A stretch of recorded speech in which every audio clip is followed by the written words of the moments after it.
Okay. Shayna Raphael lives in the Pacific Northwest with her husband, and they have had three beautiful daughters. In 2015, their almost 11-month-old daughter, Claire, was put in an unsafe sleep environment for a nap at her in-home childcare. Claire never woke up. Thrust into the world of child loss, infant safety, and safe sleep, she and her husband founded the Claire Bear Foundation. Within that organization, they're able to provide safe sleep spaces for families, engage in advocacy around safe infant sleep, increase training and awareness for medical personnel, and are proud partners of large organizations like Cribs for Kids. Outside of the nonprofit, Shayna and Justin travel to Washington, D.C. with Child Care Aware of America to speak to lawmakers about the importance of ensuring all families have access to high quality, affordable, and safe childcare. Shayna sits on the ASTM committees related to infant sleep products to help increase safety standards and is in the process of advocating for legislation around childcare negligence in her state of Washington. With social media having such a large impact on parenting, Shayna shares videos with evidence-based safety practices surrounding sleep safety across TikTok, Instagram, and Facebook. Shayna's passionate about infant safety and being able to connect with all families from all different parenting styles and communities. Welcome, Shayna, and thank you so much for joining us. Thanks for having me. All right. Would you like me to go ahead and just jump on in? Absolutely. Okay, I'm going to share my screen with you. All right. Can everyone see that? Yes. Good. Okay, so I'm really excited to be here, and I love how Kayla and I connected, which was on social media. I take a little break for the summer, but I'm getting back into it. And I'm excited to talk to you guys about the updated AAP recommendations, legislative changes that have happened over the last couple of years, and some information about infant products. There are so many infant products out there that it's hard to navigate. So again, like Kayla said, my husband and I are very involved in advocacy work. We go to Washington, D.C. with Child Care Aware of America as parent advocates. We spent the day on the Hill talking to people about Claire and the importance of sleep safety and funding for childcare providers so that more families can have access to safe, accessible, high quality childcare. I work on the Community Police Advisory Committee for our city, and I'll talk to you a little bit more on the next slide about why that's so important to me. Those ASTM committees that Kayla mentioned, ASTM sets voluntarily, in most cases, standards for every product you can think of under the sun. And these standards are created you'll have researchers, manufacturers, textile specialists. I'm on there as a consumer safety advocate, and we go through and set the standards for devices, and that includes as what's required for them structurally down to what goes on the tags that you see and which warnings are required to go in boxes. So these are voluntary unless the standards are written into legislation, which is what we see with federal regulation with infant products. So things like cribs, bassinets, pack and plays, those are required by manufacturers to follow these standards. And then I, like everyone else during COVID, got kind of bored and created a TikTok account, but I ended up sharing a story, just a quick video about my daughter, not expecting that it would get so much attention. And with that, lots of questions came about safe sleep. So I was able to kind of just create these evidence-based videos. And I always try really hard to stick just to what I can prove with evidence from studies, the AAP, CDC, National Institute for Child and Human Development, all of those. As mentioned, we do run the Claire Bear Foundation, and it is named after my second daughter. I have three beautiful girls, Claire. And 2015, on my 31st birthday, I had taken the day off of work. I taught in classrooms, self-contained classrooms for kiddos with very severe emotional behavioral disorders. and I took the day off to spend some time with my oldest daughter, Claire's big sister, Lily, on my birthday, and was going to pick up Claire early from childcare and go over to my mom's house that evening. Around noon, I would say I started to get some phone calls from my mom, and she usually calls me about 20 times in a row. And I figured it just had to do with that evening, so I didn't answer. And then my husband called me. And as strange as it sounds for my husband to call me during the workday, I immediately thought that something might be wrong. So I answered the phone, and he just asked if I'd spoken to my mom and that I needed to get to the hospital as soon as I could. And that was all the information I had. He just said that Claire was found non-responsive, wouldn't let me know if she was okay or not, which I understand because I had to drive on Friday afternoon traffic with my older daughter to try and get to the hospital. And once I got there, I found out that Claire had not made it. Claire had been going to the same in-home childcare provider that my older daughter had gone to for the first year and a half of her life. And we just really had no idea what could have happened. Claire was 10 months and 3 weeks old.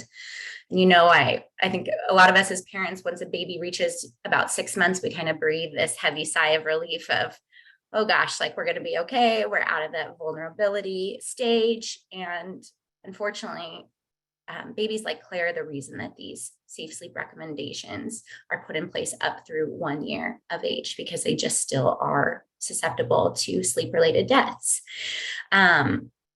We found out eventually. We really struggled with the police department, kind of just got written off of, well, babies die all the time. This stuff just happens.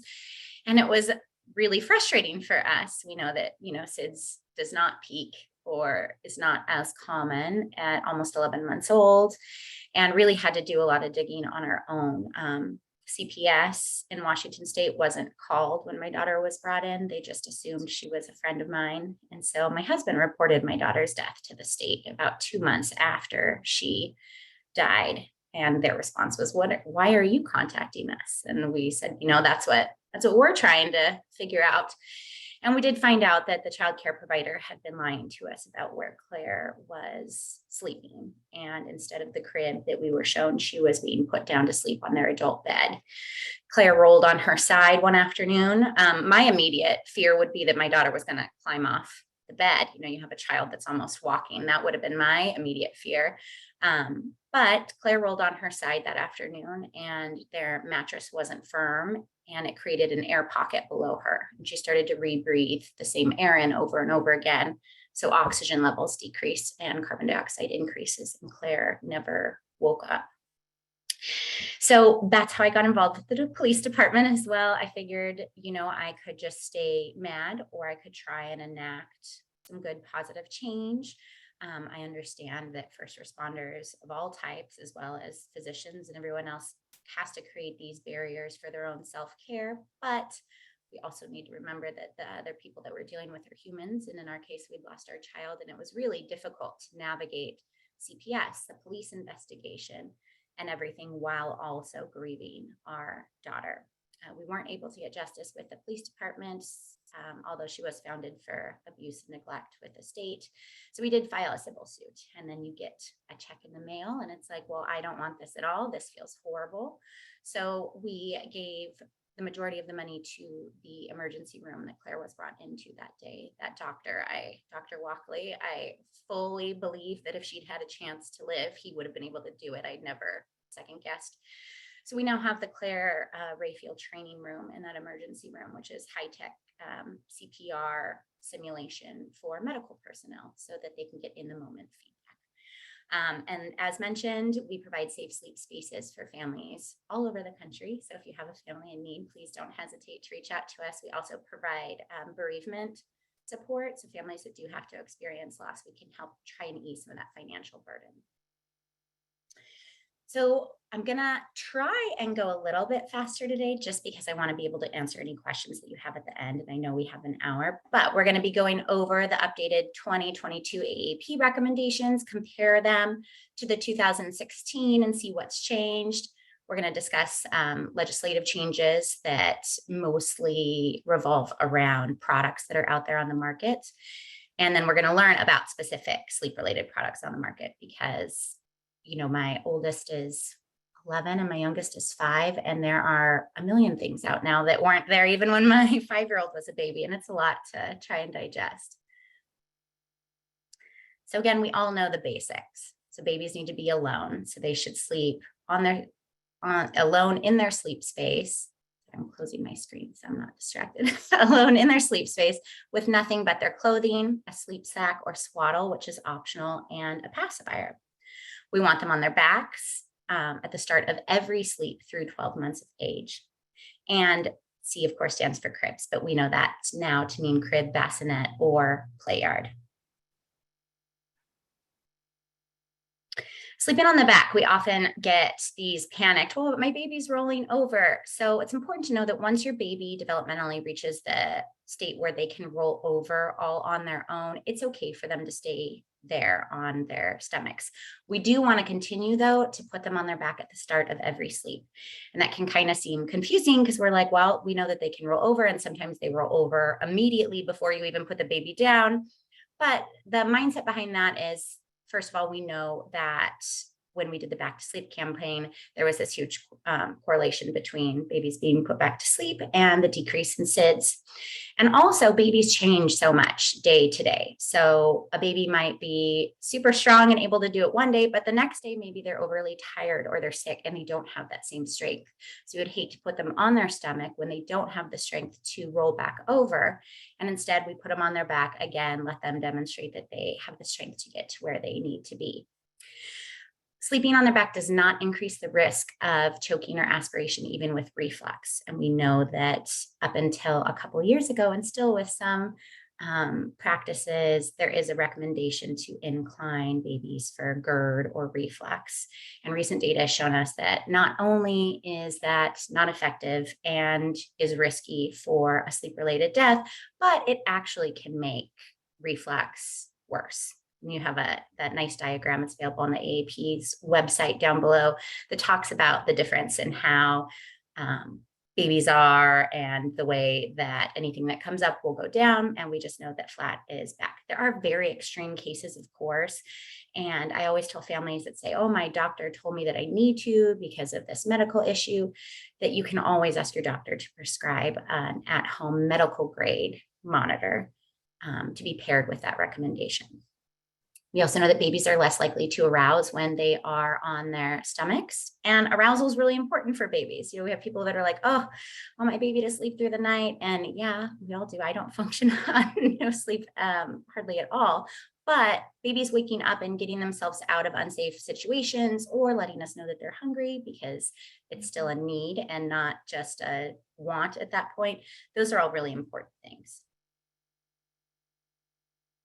So let's go into the recommendations, and I've kind of embedded these where I'm just pulling out the 2016 recommendations and we're comparing them to the 2022. So with the recommendations, and I'm sure most of you know this, we have the official recommendations, and then there's also the technical report. And I'm a big, my husband might call me argumentative, but I just say that I like the data in front of me. But I like the technical report quite a bit because if you're looking through the recommendations, you can say, well, where's the basis for this? Why did they make this recommendation? And you can dive in that, and it's easily consumable in the technical report. And this time they did label recommendations based on strength. So A-level recommendations are on the basis of consistent, good quality, patient-oriented evidence. B-level is on the basis of inconsistent or limited quality, but patient-oriented evidence. And the C-level recommendations is consensus, usual practice, disease-oriented. And so when that applies, I've labeled them in the following slides for you. One thing I did like is they did clarification on terminology, because I've noticed mostly just since joining the whole social media audience that there are some terms that can be pretty controversial, something like co-sleeping. I always thought that co-sleeping meant bed sharing, but in many countries it doesn't, and it just means room sharing. In some countries it explicitly means bed sharing. So the AAPs clarified a lot of this language. I'm not going to go through all of them, but we have the accident, strangulation, or suffocation in bed. Bed sharing. So this is when an infant and an adult or someone else is sharing the same sleep surface. And this can be more than just a bed. So that's why the preferred term is now surface sharing rather than bed sharing. Co-sleeping, not recommended again due to the lack of clarity. SIDS is a death that cannot be explained after a thorough case investigation. Sleep-related infant death is what it sounds like. Unexplained sudden death in infancy, the death of a healthy infant under 1 year of age, where with a thorough investigation, history review, they still can't determine the cause of death. And this is the preferred terminology compared to SIDS now. SUID is this umbrella term, and it covers things like SIDS, but also asphyxiation, cardiac issues. So Claire's death was asphyxiation and technically fell under that umbrella of SUID, and then wedging or entrapment. And the AAP and researchers go off that triple risk model because, there are so many babies that were the same age as Claire and slept on adult beds and they were fine. And there's this thought of, well, why are some babies susceptible to sleep-related deaths and others seem less susceptible to it? So we look at 3 big factors. So the critical development period, that's something we can't control. So that's how old the child is, up to 1 year of age, 1 to 4 months being the peak. Vulnerable infants, most of this we can't control. So if babies were premature, immature arousal systems, we know that males tend to have more sleep-related deaths than females. Things we can control in most cases are prenatal exposure to smoking or alcohol. And then we have those external stressors. So that is stomach sleeping, side sleeping, overheating, unsafe sleep, soft bedding, surface sharing. And when all of those can be put together, they increase the likelihood that a sleep-related death is going to occur. So when we go through those recommendations, in 2016, AAP really just dictated that we need a firm sleep space. And in 2022, they built on that. So we do want the firm, flat sleep space under the incline of 10 degrees. And that goes with the ASTM standards. If there's anything in the chat, by the way, that I need to answer, Kayla, if you want to read it for me, I'm happy to. I just have it closed right now. So to meet ASTM standards, we do need an incline under 10 degrees. They do address cultural differences with sleep. I personally, especially on things like TikTok, will get tagged in videos that have to do with cultural practices, and I stay away from those. I just don't feel like it's my place to comment on those. I also just kind of don't like to feel like I'm going after someone else on their own video or information. But I do appreciate that the AAP acknowledged these cultural differences and discussed things like cradle boards, and that these are culturally appropriate sleep space.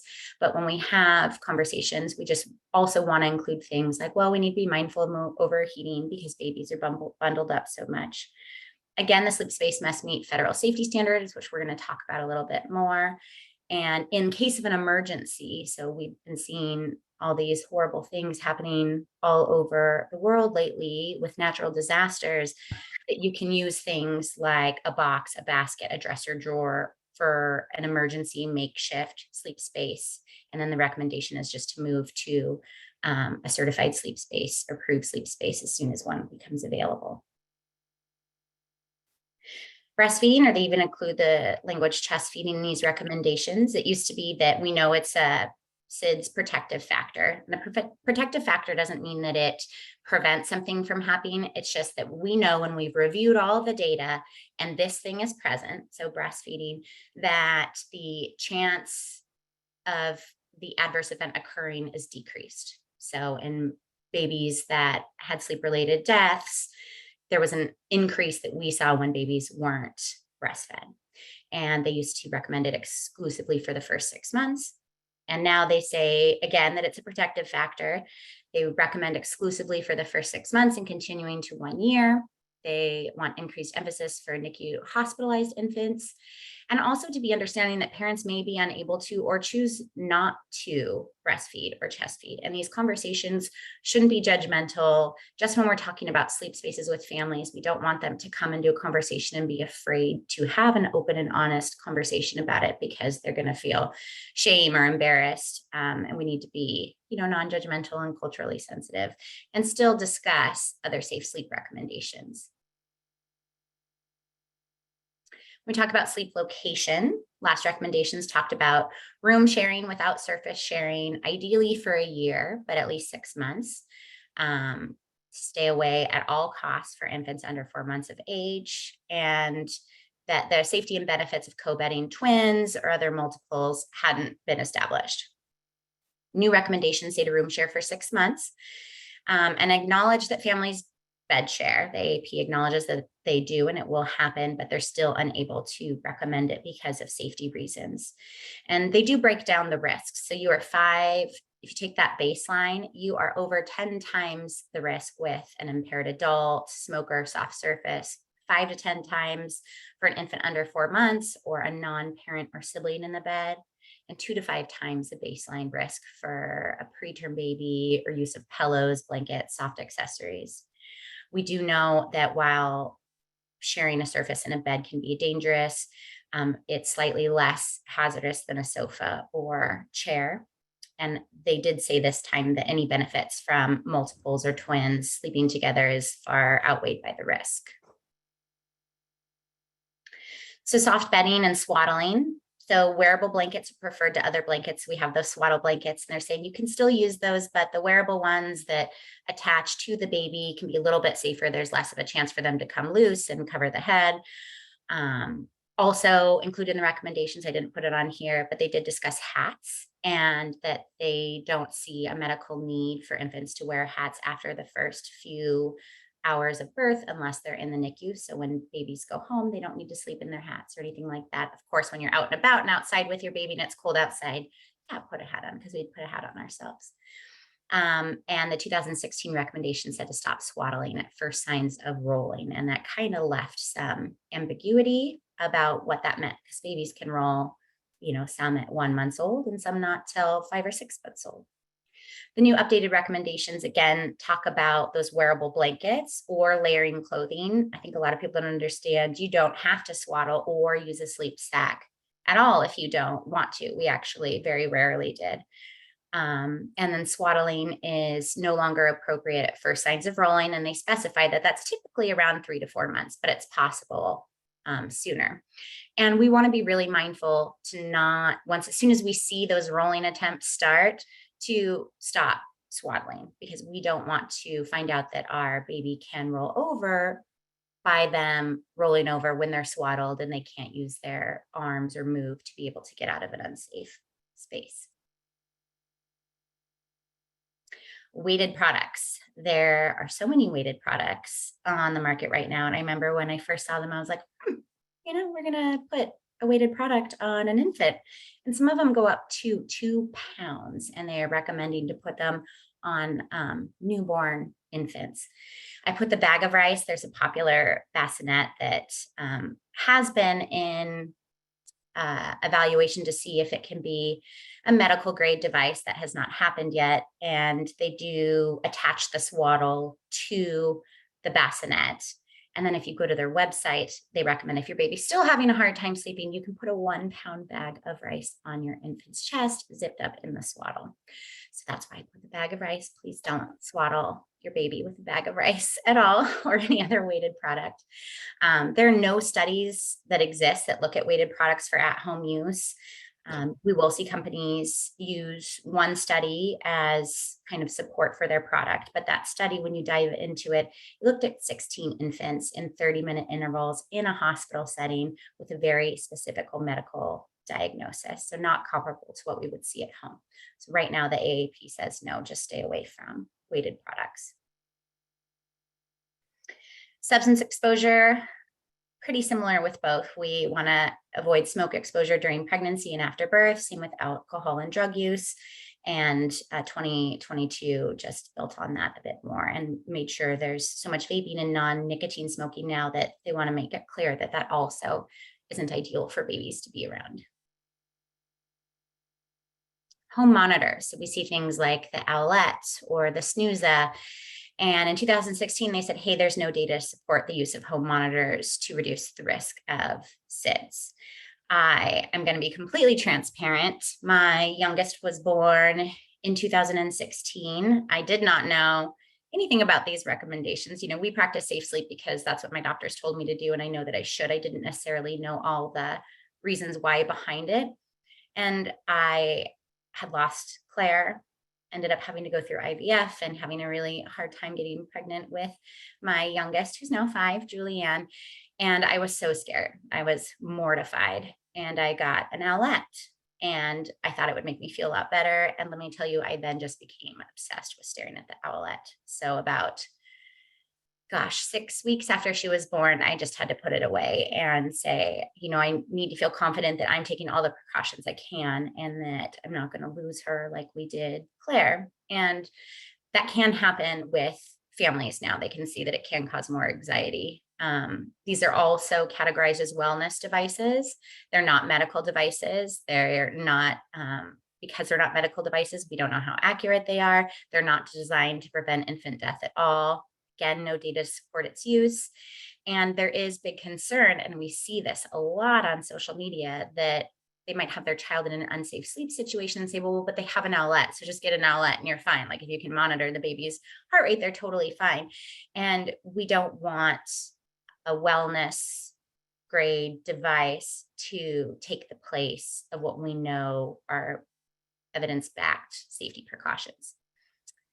There are devices that go underneath the mattress. And I know I don't want to villainize people that choose to use them, but if you have people you're working with that you know are using them, just really emphasize that they need to be used not in place of safe sleep recommendations. Tummy time. So before in 2016, they were like, put your baby on your tummy, but you didn't know how much or when you needed to do it. And I know that especially my oldest, she just screamed. And so now they've been more specific with guidelines that they say tummy time during awake, supervised, short periods of time soon after discharge from the hospital. And then by the time the baby's 7 weeks of age, you want to build up to 15 to 30 minutes. And so that's really helpful for families to have now. We also know that tummy time can prevent the flathead syndrome that many parents get worried about with their babies. So as much time as babies can spend on their tummy when they're awake, that'll help with flattening of the head. Want to avoid things that we have on the bottom, those sleep positioners. You see the pillows where the head kind of sinks right into it. And someone decided that a baby hammock would be a really good idea. Don't put your baby in a hammock. You need that flat, firm space. So these are all products that, at least in the past, have said, hey, we're going to help you with not your baby's head not getting flat, but they increase the risk of other hazards exponentially. All right, so let's talk a little bit about legislative changes. So there have been changes that have impacted what manufacturers can and cannot make, how they can market things. And there's been some big changes in the past. So in June of 2021, the CPS made a new ruling. And this was a huge ruling, especially for those of us who have been working in advocacy, consumer advocacy for a while. There were all these products, and it was shocking to find out that if a device was called a napper, that meant it wasn't safe for sleep. If it was called a sleeper, that means it wasn't safe for sleep. If it was a lounger, doesn't mean it's safe for sleep. And really diving into it, that we really wanted to look for words like bassinet, crib, pack and play. There wasn't regulation on the word prior to the CPS ruling, but effective this last June, manufacturers can no longer market unsafe items for sleep, like the baby hammocks, incline sleepers, or Nest loungers. So you'll see a change. There are larger companies that make pillow-like devices, kind of like DockATot, or I think Snuggle Me is another one. And you'll see the changing in their marketing over the years of co-sleeping devices, as they call them, surface sleeping, sharing is what we would call them now, or you can only use for supervised sleep time or just for naps. And all of that has gone away now. And they'll use words like lounging, but they are not to use the word sleeping anymore. And that's because of this ruling. And I always stress to families and parents that supervised sleep doesn't make it safe. So my daughter, for example, had been checked on while she was napping. And those of you I saw, many of you work in death investigations, and the work you do is amazing. I saw when you were logging in on the chat, and as you all know, a baby who's passed away looks initially a lot like a sleeping baby. So they had come and checked on Claire and just thought she was asleep, because things like positional asphyxiation or rebreathing, those are silent deaths. And it wasn't until they came back an hour later that they could clearly see that something was wrong with her. So that supervised sleep, a family might not know that their daughter or their child isn't just sleeping. It's different than when you're holding a baby, because people are like, oh, well, then am I only even allowed to hold a baby while I sleep? And yes, or while they sleep. Yes, if you are not risk for falling asleep and you're being mindful of where your baby's at and we're feeling them breathe, we're being mindful of their head positioning, then snuggle away. If you're worried that you're too tired and you're going to fall asleep, it's best to put the baby in a safe space next to you. And so with this ruling, also items sold and marketed for sleep, they must meet federal safety ASTM standards for cribs, bassinets, play yards, or bedside sleepers. Going to add a caveat that bedside sleepers, they aren't typically included in safe sleep devices. There are ASTM standards for them, and the AP has said they just don't have data one way or the other to say if they are safe or unsafe. So they can't tell you that it's unsafe. They can't necessarily say that it's super safe. So it's kind of one of those parent discretion areas. And this change followed the recall and investigation into infant deaths caused by rock and play and those other inclined sleepers. I'm not sure how much you all have dove into that, but there was a congressional investigation into it. And it was pretty horrific to read how things were working. So Fisher Price had created the rock and play. There wasn't a device like that out on the market. So they went to ASTM and said, hey, let's create a standard for inclined sleepers.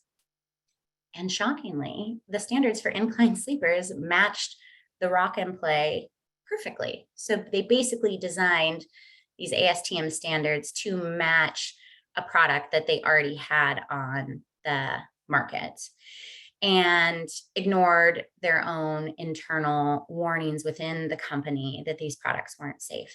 Fisher Price's own safety committee inside said, hey, I don't think these are safe.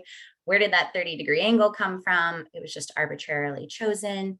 The doctor that they had consult on it, I believe, eventually lost his license, but wasn't a pediatrician.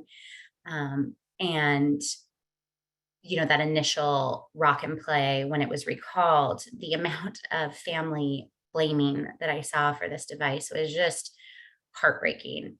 First of all, I don't think that there should be products that if you do one thing wrong, your baby will die if they sleep in them, because we saw a lot of they didn't buckle the baby in correctly. And second of all, we know that inclined sleep isn't safe for infants. And so for that first reaction to be to blame these families, some of whom followed directions to a T, was really heartbreaking to see. So that's why they've limited these devices to the federal standards for cribs, bassinets, play yards, or bedside sleepers, which are always changing. I'm on many of those ASTM subcommittees, and we're constantly meeting and reviewing and revising devices. There are no safety standards for in-bed co-sleepers right now. And that's something that's kind of hard to test for safety-wise, because things like mattresses are just so subjective.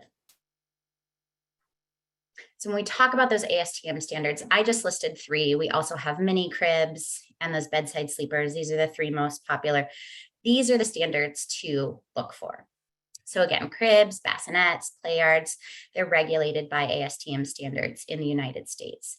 Devices must have been manufactured after the date the standards changed. So for bassinets, we see it 2014, cribs in 2011, that's when they decided to adjust the crib slats so that babies weren't getting stuck inside of them. We got rid of drop side cribs. Play yards before 2012, they were collapsing much easier. And so we have these standards for them. The tricky thing with products is you will read the description and it'll say meets federal ASTM and CPSC standards. So the CPSC works with ASTM for standards. They don't have their own separate set of standards. And also we see some disingenuous marketing, shocking, that people will say that they meet standards for a bassinet. And then you say, oh, can you send me the standard? And it is not the standard you see here on the screen. It's a standard for fabrics, for flammability. It's a toy standard. I've asked for standards for cribs before, or play yards from companies, and they'll send me a bunk bed standard. And so they're just not assuming that consumers, because most of the time they don't, I wouldn't have known how to do this before, know which standard to look for. They're just looking for those ASTM letters. So if you have a device that you're unsure about, it's actually pretty easy to contact the company and ask. I always ask an open-ended question of which standards does your product meet, rather than leading, to see whether or not you get the right standard back. Then we have the Safe Sleep for Babies Act, which was signed into law, very exciting too, last May. And so this prohibits the manufacture and sale of padded crib bumpers. I wish that all crib bumpers were included in it, even the mesh ones, but there were some concessions, I believe, when trying to get this legislation passed. So the risk with bumpers are things like asphyxiation or rebreathing. When babies get older, they can use them to stand on top of, to climb out of the crib. Bumpers slide up. So even the mesh ones aren't considered safe for sleep. And I understand the frustration when babies learn to stick their little limbs out of cribs, and parents are very upset because kids are waking themselves up. They're worried that they're going to hurt themselves. But always just stress that the risk of an infant hurting themselves from a crib slat, which can happen but is rare, is far outweighed by the risk of having those products in a sleep space. It also prohibits the manufacture and sale of, I put padded crib bumpers in there twice, I'm sorry. But if you look to the left, incline sleepers.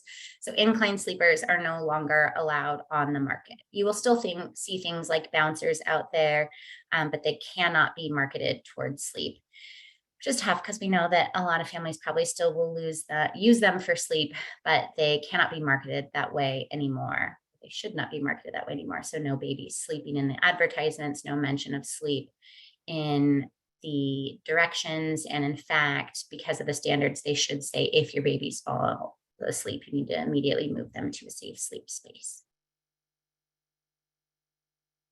So when we talk about the risk of incline sleepers, one of the major risks is positional asphyxiation. And so that's when an infant's chin goes to its chest or falls all the way back. We talk about supporting the head when in baby carriers or holding a baby, and it cuts off the airway, and then the baby suffocates from not getting oxygen. And that is what happened with the majority of infants in those rock-in plays. It can also happen with infants who are sleeping in a car seat outside of the car. We'll talk about that a little bit more too.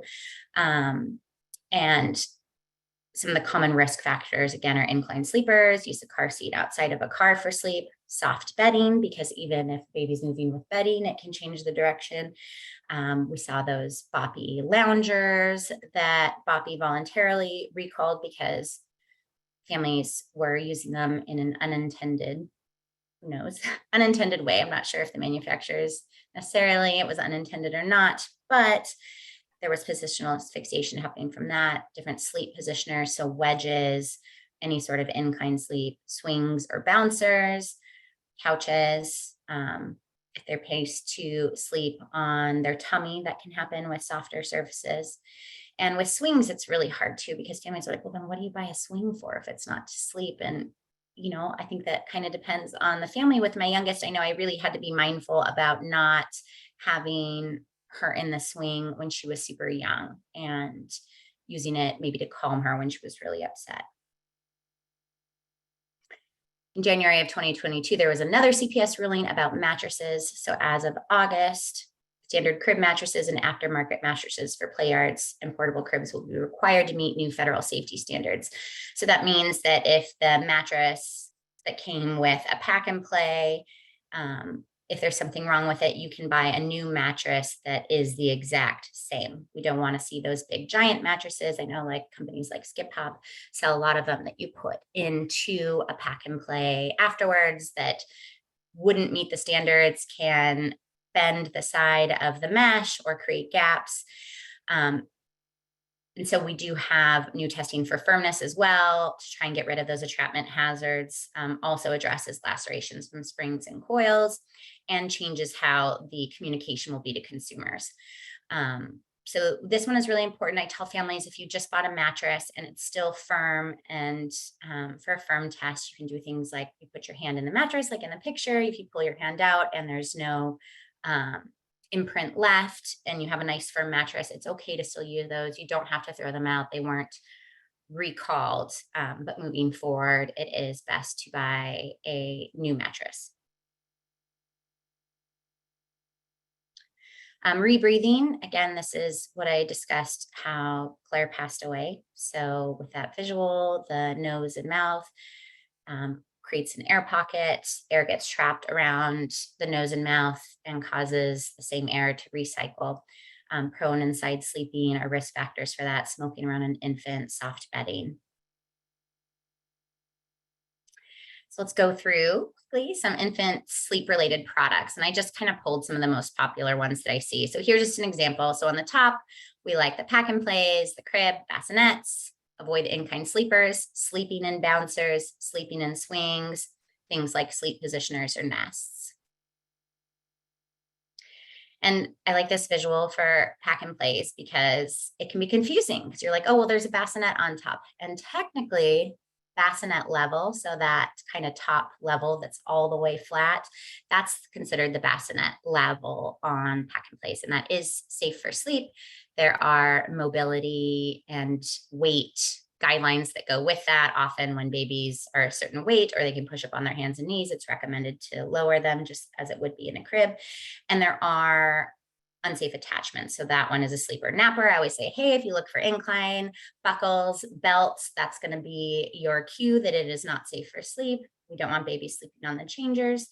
But there are devices out there that do have actual bassinets where that sleeper and napper is. There are some now that have those baby domes, which I think are just the most amazing thing ever. I think No Fisher Price makes one, and they're these little portable bassinets that you can carry everywhere, and they're safe for sleep and awake time. Again, we don't want to add a mattress. We want to make sure that we have the one that meets standards.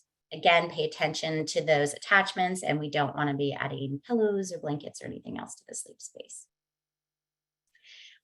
Do stay away from products claiming to prevent or reduce SIDS risk when we're talking, especially about those things like monitors. With mattresses, though, there is no evidence that shows that a special crib mattress that's breathable, which is considered at this point a marketing term, it just talks about water vapors, not actually anything to do with breathing, will do anything to reduce the risk of SIDS or suffocation. If they meet safety standards, they aren't harmful or bad to use. But I just always want to preface with families, you don't have to spend $200 on a mattress for your baby to be safe. And the AP, US Food and Drug Administration, CPSC, they all agree that companies should not be making any of these claims unless they have evidence to support it. So those are just some of the breathable mattresses. Sleeping in car seats, I said we'd revisit. So car seats are safe to use in the car while the car is in motion. And car seats are leveled in a specific way, which is why it's important that installation is correct. And the risk of traveling with an infant without them being in a car seat is far greater than the risk from the seats incline for this temporary moment in time. So once you're no longer moving, or if you've taken the car seat out of the vehicle, it is recommended to move babies to a safe sleep space. We have those travel systems where you attach car seats to strollers, and families are always like, well, what, can I not use it anymore? And that's tough. I say if my baby's a brand new newborn and I know that they're going to fall asleep immediately, I probably wouldn't choose to use that. They do have bassinets for strollers that do meet standards. I know those can be very expensive, so even things like baby wearing, which we'll talk about a little bit too, those are safe alternatives. But if you are out and your baby falls asleep, just when you get back home, moving them into a safe space as soon as possible. Car seats are considered infant sitting devices. They're not regulated as sleep devices. And if on long road trips, it is best to move the baby out of the car every 90 minutes or 2 hours. So these are those rules for baby wearing. So they're ticks. So you want to have the baby tight and snug, close enough to your body to hug your baby. You want them in view of all times. You want to be able to see and be able to check out their positioning, close enough to kiss, keep their chin off their chest. So that's something to be mindful of with things like slings, is that your baby isn't down too far and that risk of positional asphyxiation. And then we want to support their back. And they say, well, when can we start introducing all the other things that we want our child to have? So if infants are crawling out of a crib before the age of 15 months, it is safest to use just a crib mattress on the floor of a baby-proofed room, which isn't ideal, but it is the safest. But then once babies are 15 months old, or children at that point are 15 months old, it is safe to transition them to a toddler bed. At that point, in a toddler bed at 15 months, it's up to parent discretion if they want to use a small lovey or a blanket. The AAP doesn't mention the use of pillows really until 2 years of age. And again, none of these in a crib. Most crib manuals will specifically state not to add anything into it.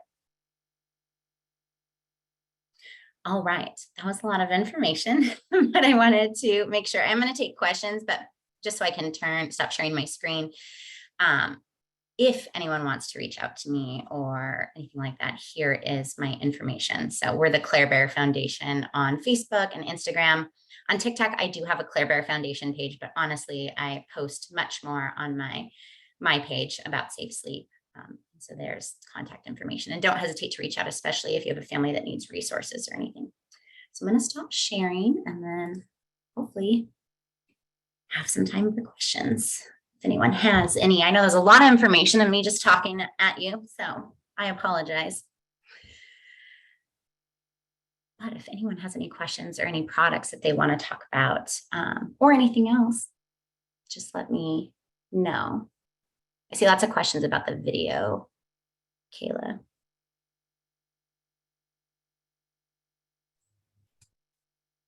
Yes. Anybody that would like a copy that's not on my email list, please send me your email address in the chat. You can send it direct message if you'd prefer, and I will get you a copy. I just wanted to say too, if any of you send families over to like my social media or anything about safe sleep, I want to just want them to feel safe, that it's a non-judgmental zone. I post pictures of my first child's nursery and completely make fun of myself and all the stuff that I did wrong that I should have done differently in that. And I have families reach out to me that are bed sharing for support, and I'm not going to humiliate them or have them feel like I'm not a person they can talk to for resources. I did see a question about sleep spaces, if I have a grant or anything. For our foundation, we will provide them. So if anyone goes to my website and hits the contact us button, it'll go straight to me, and we can provide regular cribs that transition into toddler beds, or we can provide like pack and plays or portable cribs depending on needs. Do I know how stats have changed or improved? So we are at a bit of a plateau. So in the mid-90s with the Back to Sleep campaign, we saw this big decrease in SIDS cases, and we've plateaued a little bit. A lot of it, it's tricky because we often hear like, well, but you look at bed sharing countries and they have the lowest rate of SIDS. I often hear people bring up Japan and other countries, and there are so many intricacies at things at play with that. We look at mattresses in the United States. They do not look like mattresses that you'll see with mats of family sharing in Korea or other bed sharing countries. Also, death coding is very differently. So there is a great study that's out there that talks about infant deaths across different countries. So Japan, for instance, very rarely uses the death code for SIDS. They use a different code. They also do autopsies on about 20% of infants, where in the US, unless it's very obvious, it's common practice for autopsies. So I always just kind of step back and say, well, it's not quite an equal comparison. And in some countries, we're not having the data collection that we're having in the United States. And I'm hoping that with Charlotte's Scarlet Sunshine Act, which was passed a couple years ago and written into law, it's supposed to streamline how we investigate deaths, how we code deaths, provide additional funding all across the United States, because we know what might be SIDS in one county, might be SUID in another county, might be asphyxiation in a different county, so that we can kind of have some concrete data and really also kind of try and splice out, was this from sharing a surface in a bed? Was it a couch? To try and hone in on the very specific impacts and data around sleep. What age is bed sharing considered okay?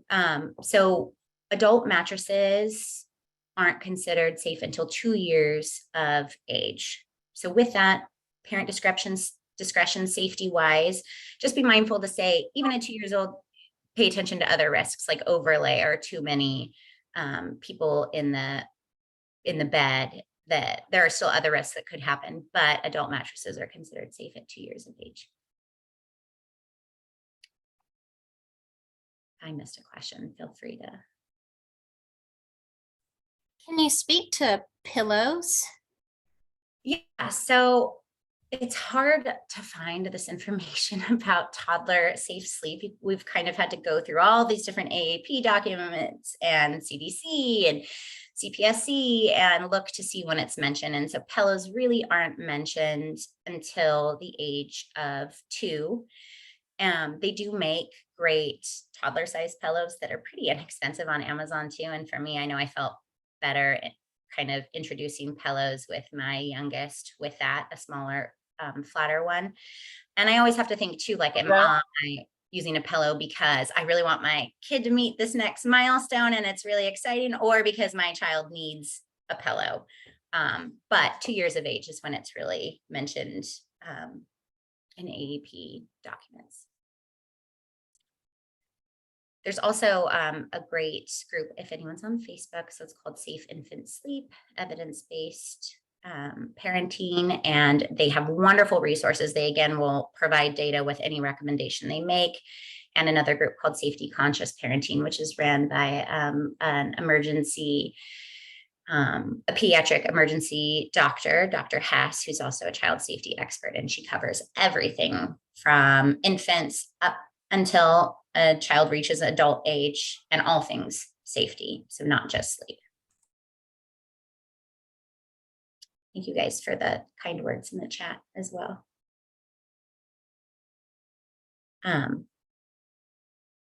That's so nice. Sorry, I'm reading and talking at the same time. I really appreciate it. And again, if anyone has any questions, you can feel free to reach out to me. And definitely connect us with any families who might need bereavement support or sleep spaces. And we can also, when we provide sleep spaces, I always ask, do you need pacifiers if you're choosing to use one? Do you need swaddles or sleep sacks? And we can provide some of those too, anything that's sleep related. What about pacifiers? If they go to sleep with them and comes out, do you put it back in? That's a good question.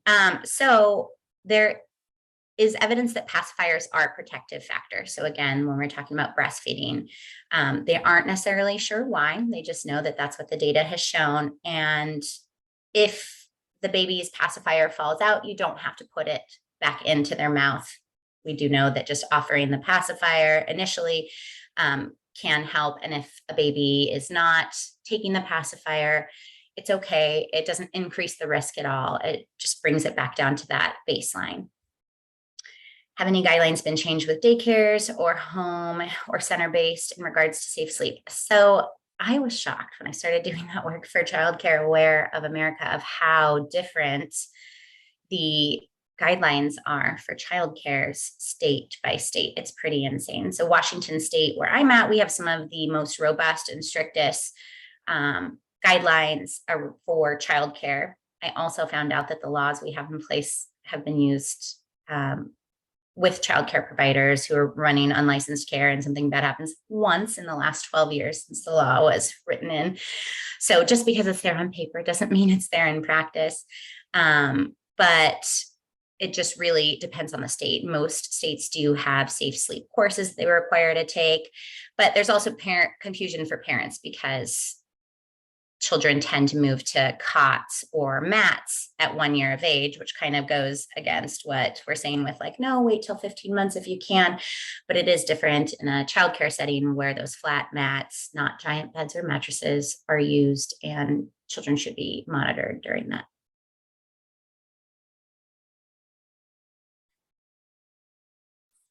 I'm going to put my email in the chat just in case anyone needs it.